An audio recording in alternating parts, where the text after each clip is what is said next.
ఎన్నో ప్రభుత్వాలు వచ్చినప్పటికీ ఒకటే మాట, మూసీని క్లీన్ చేసేయడం అని చెప్పేసి. కానీ అక్కడ ఉన్న ప్రజల గురించి కానీ, అక్కడ ఉన్న జోన్ గురించి కానీ ఇప్పటివరకు మాట్లాడింది లేదు. అంతేకాకుండా కాంగ్రెస్ ప్రభుత్వం వచ్చినప్పటి నుంచి హైడ్రా, బఫర్ జోన్, ఎఫ్టీఎల్ అని చెప్పేసి కొన్ని తీసుకుంది.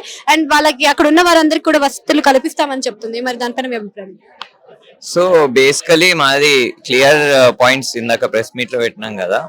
ప్రభుత్వము మూసీ నదిని కాపాడతామనే పేరు మీద మూసీ నదిని చంపడానికి ప్రయత్నం చేస్తుంది. మూసీ నది పక్కనున్న ప్రజలు ఎవరైతే ఉన్నారో వాళ్ళందరి జీవితాలని ఇంకా దారుణంగా మార్చడానికి ప్రయత్నిస్తుంది.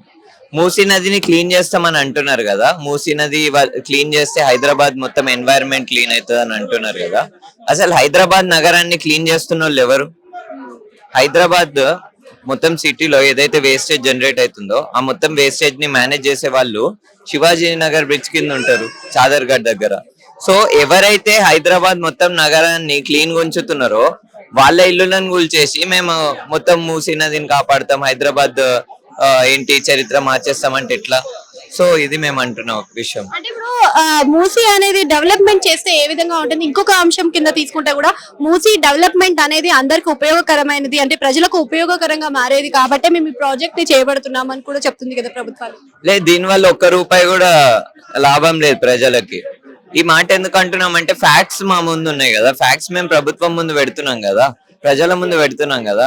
ఇప్పుడు రివర్ ఫ్రంట్ కడతామని అంటున్నారు. రివర్ ఫ్రంట్ వల్ల మొత్తం మూసీ నది నీళ్లు సాఫ్ అవుతాయి అని అంటున్నారు. ఆల్రెడీ రివర్ ఫ్రంట్ అహ్మదాబాద్ లో ఉంది సబర్మతి నది మీద. మరి సబర్మతి నది మీద రివర్ ఫ్రంట్ కట్టి 10 సంవత్సరాలు అయినా గానీ ఎందుకు అది మొత్తం భారతదేశంలో కలుష్యమైన నది లిస్టులు ఉంది? సో ఇది మేము అంటున్న పాయింట్. నీళ్లు శుభ్రం కావు, పర్యావరణం కాపాడరు, ఏం కాదు, ఉట్టి రియల్ ఎస్టేట్ చేసుకోవడం కోసం ఉంది తప్ప ఇంకేం లేదు. అంటే ఈ బఫర్ జోన్ కానీ ఎఫ్టీఎల్ అనేది కూడా ఇప్పటి నుంచి కాదు, గత ప్రభుత్వం నుంచి ఉంది, కానీ ఇప్పుడు అమలు అవుతుంది అని చెప్పేసి కూడా రేవంత్ రెడ్డి పనివారు చెప్పడం జరిగింది కదా. అదే ఈ వీళ్ళు అంటున్న పాయింట్స్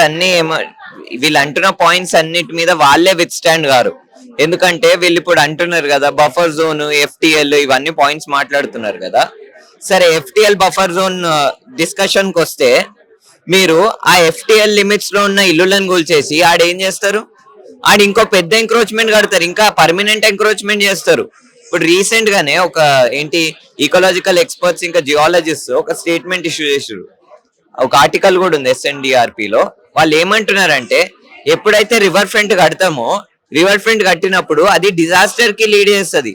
అంటే మొన్న వరదలు వచ్చినాయి కదా, ఆ వరదల కంటే బీభత్సమైన పరిస్థితి వస్తుంది. ఎందుకంటే నువ్వు నది పక్కనున్న ఏదైతే తీరం ఉందో రివర్ బెడ్ ని నువ్వు కాంక్రిటైజ్ చేస్తున్నావు.